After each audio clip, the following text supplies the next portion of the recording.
नमस्कार, मैं हूं शिवांगी और आप देख रहे हैं A1 न्यूज बिहार। आज है 1 जुलाई। चलिए फटाफट जानते हैं बिहार के हर जिलों की बड़ी खबरों को।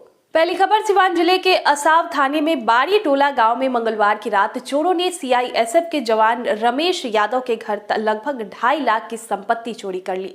सूचना मिलते ASI जफर आलम मामले की जांच में जुट गए हैं। घटना के हरिशंकर यादव ने बताया कि हम लोग खाना खाकर सो गए थे। रात में दर्जनों की संख्या में चोर घर के पीछे से प्रवेश कर 3 घरों का ताला तोड़कर 25,000 नगद, गहना, कपड़ा समेत कुल 2.5 लाख रुपए की संपत्ति की चोरी कर ली।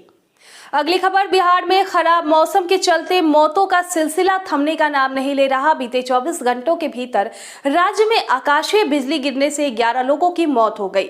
ठनका की चपेट में आने से सबसे ज्यादा मुजफ्फरपुर में 3 लोगों की जान गई है। वहीं भोजपुर और रोहतास में 2-2 एवं औरंगाबाद, वैशाली, समस्तीपुर और नवादा जिले में 1-1 शख्स की मौत हुई। मुजफ्फरपुर जिले के सकरा और मरवन प्रखंड में बुधवार को वज्रपात की चपेट में आने से 2 लोगों ने दम तोड़ दिया। इस दौरान एक व्यक्ति गंभीर रूप से झुलस गया। उसे इलाज के लिए अस्पताल में भर्ती कराया गया। मड़वन के विष्णु दत्तपुर में एक बिजली मिस्त्री की ठनका के चपेट में आने से मौत हो गई। वहीं समस्तीपुर जिले के मोरवा प्रखंड के सारंगपुर पश्चिमी पंचायत में भी बुधवार को वज्रपात हुआ। ठनके की तेज आवाज सुनकर एक महिला सहम गई और उसकी जान चली गई। भोजपुर के तरारी इलाके में भी आकाशीय बिजली गिरने से 2 लोगों की मौत हो गई। इसके अलावा औरंगाबाद, वैशाली और नवादा जिले में अलग अलग इलाकों में गुरुवार को वज्रपात की घटना हुई, जिसमें कुल 3 लोग की जान चली गई। अगली खबर, बिहार के रेल यात्रियों के लिए जरूरी खबर है। भागलपुर जमालपुर रेलखंड पर 3 जुलाई को मेगा रेल ब्लॉक रहेगा। इस कारण 17 ट्रेनों रद्द कर दी गई है, तो लंबी दूरी की लगभग सभी ट्रेन को रूट बदलकर चलाने का फैसला लिया गया है। यह जानकारी पूर्व रेलवे के CPRO एकलव्य चक्रवर्ती ने दी। दरअसल भागलपुर जमालपुर रेलखंड पर नाथनगर अकबर नगर के बीच ब्रिज नंबर 164 में गार्डर बदलने का काम किया जाएगा। इसके चलते इस रूट पर रेल सेवा बाधित रहेगी। ये ट्रेनें रद्द रहेगी। मेगा ब्लॉक के कारण 2 जुलाई को जयनगर से रवाना होने वाली जयनगर भागलपुर एक्सप्रेस और 3 जुलाई को भागलपुर से रवाना होने वाली भागलपुर जयनगर एक्सप्रेस ट्रेन रद्द रहेगी। बता दें कि 3 जुलाई को भागलपुर मुजफ्फरपुर भागलपुर जनसेवा एक्सप्रेस दोनों तरफ से रद्द रहेगी।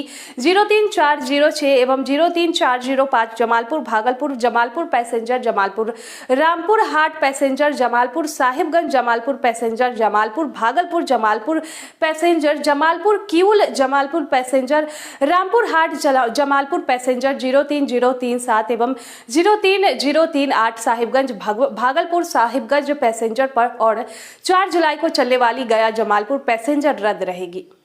अगली खबर, नेपाल के तराई इलाकों और उत्तर बिहार की नदियों के जलग्रहण क्षेत्रों में लगातार बारिश से राज्य की नदियों में उफान है। ऐसे में बिहार के कई जिलों में बाढ़ के हालात पैदा हो गए हैं। कोसी और महानंदा के बाद बीते 24 घंटे में बागमती और कमला बलान भी खतरे के निशान पार हो गई। अगले 24 घंटे के 48 में बागमती, अघवाड़ा, गंडक के भी खतरे के निशान पार होने का अनुमान है। यही नहीं, कोसी, महानंदा कई और स्थानों पर खतरे के निशान के पार होगी। गोपालगंज में गंडक नदी का जलस्तर बढ़ गया है। कोसी सुपौल में खतरे के निशान में 1 मीटर ऊपर बह रही है, जबकि बागमती सीतामढ़ी में 50 सेंटीमीटर, कमला बलान मधुबनी के जयनगर में 35 सेंटीमीटर और झंझारपुर में 80 सेंटीमीटर ऊपर बह रही है। महानंदा का जलस्तर भी किशनगंज में खतरे के निशान से 55 सेंटीमीटर, जबकि पूर्णिया में 83 सेंटीमीटर ऊपर बह रही है।